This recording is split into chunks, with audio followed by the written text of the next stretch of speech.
ముఖ్య ఉద్దేశం సార్, ప్రభుత్వ పాఠశాలటువంటి పిల్లలు సాయంత్రం పూట హోంవర్క్ని ఫుల్ఫిల్ చేసి వాళ్ళని మరలా ప్రభుత్వ పాఠశాలకు పంపే విధంగా కృషి చేయడమే దీని యొక్క ముఖ్య ఉద్దేశం. ఇంకోటి ఏంటంటే డ్రాప్ అవుట్ అనేది తగ్గించేసి,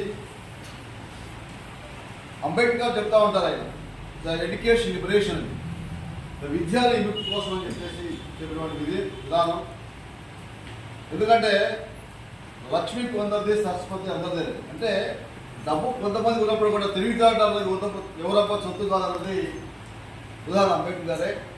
ఇంకోటి స్లోగన్ మా బాలపాటలో, నేను ఎవరికంటే తక్కువ కాదు, నాకంటే ఎవరు ఎక్కువ కాదు అనేది ఒక మెయిన్ కాన్సెప్ట్తో చిన్నప్పటి నుంచి కూడా ఒక ఐడియాలజీని పెంపొందిస్తూ ఉంటారు. ఎందుకంటే ఇది హ్యూమానిటీ, సోషల్ ఈక్వాలిటీ, సామాజిక సమానత్వం అనేదే ముఖ్య ఉద్దేశంతో చేస్తూ ఉన్నాం.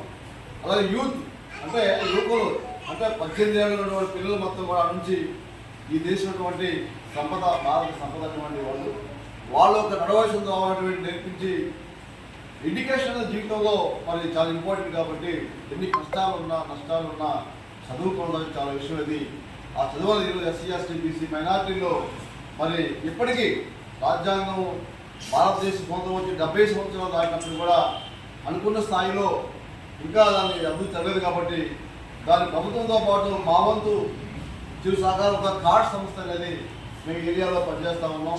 గత 20 years కూడా మేము పనిచేస్తూ ఉన్నాం ఈ ఏరియాలో. సో దీన్ని బేసిస్ చేసుకొని చాలా అటువంటి గురుకుల పాఠశాల అనేవి మేము మెయిన్ మోటివ్గా తీసుకొని పనిచేస్తున్నాం సార్. ఇందుకు social welfare, BC welfare, tribal welfare, అట్లాగే నవోదయ పాఠశాలలో. ఎందుకంటే అందరికీ మనం ఆర్థికంగా డబ్బు ఇవ్వలేదు కాబట్టి ప్రభుత్వం ఇచ్చిన అవకాశాలని పిల్లలకి మనం ఒక మోడల్ పేపర్ ఫ్రీగా మనం గత 2 years ఏదైతే ఉందో ఆ 2 years కూడా ఆ పేపర్స్ మోడల్ పేపర్ వేసుకొని ఓఎంఆర్తో ఫ్రీగా బాలపాటలో మేము పంపిణీ చేస్తాం sir. Education main purpose education మీదే మేము పనిచేస్తూ ఉన్నాం. దాంతోపాటు కూడా వాళ్ళ యొక్క నీడ్స్ ఏదైతే 9th to 10th పిల్లలు ఉన్నారో వాళ్ళకి కావాల్సినటువంటి సోప్ కానీ లేకుంటే ఆయిల్ కానీ పౌడర్ కానీ వాళ్ళు స్కూల్కి వెళ్ళినప్పుడు అనుకోని టైంలో పేరెంట్స్ కొనరు కాబట్టి దాన్ని కూడా పిల్లలకి మేము ఇస్తూ ముందుకు తీసుకెళ్తా ఉన్నాం. మాచర్ల ఏరియాలో ప్లస్ ఈ ఏరియాలో దాదాపుగా 25 మంది ఆర్గనైజర్లు ఉన్నారు. అట్లాగే దుర్గి మండలం ప్రసాద్ ఏరియాలో అక్కడ కూడా ఒక 25 మంది దిగువలు ఉన్నారు. అట్లా కారంపూడి ఏరియాలో అన్ని టోటల్గా పల్నాడు జిల్లా మొత్తం కూడా మరి కార్డ్ సంస్థ అనేది పనిచేస్తూ ఉన్నాం. సో మరి ముఖ్యంగా నేను కూడా ఆ సంస్థలో చదువుకున్నాను, విద్యార్థిగా చదువుకునే అక్కడే గత 30 సంవత్సరాల నుంచి మేము పనిచేస్తూ ఉన్నాను. స్టూడెంట్గా ఉండి అక్కడే మరి ఆర్గనైజేషన్ పనిచేస్తూ ఉన్నాం.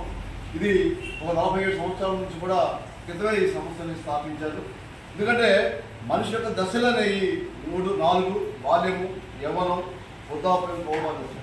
ఈ 4 దశల్లో కూడా మనిషి సంపూర్ణ అభివృద్ధి చెందాలంటే ముందు మానసికంగా మన యొక్క దాన్ని మార్పురే అభివృద్ధి చెందుతో చెప్పి లక్ష్యంతోనే పనిచేస్తూ ఉన్నాం సార్.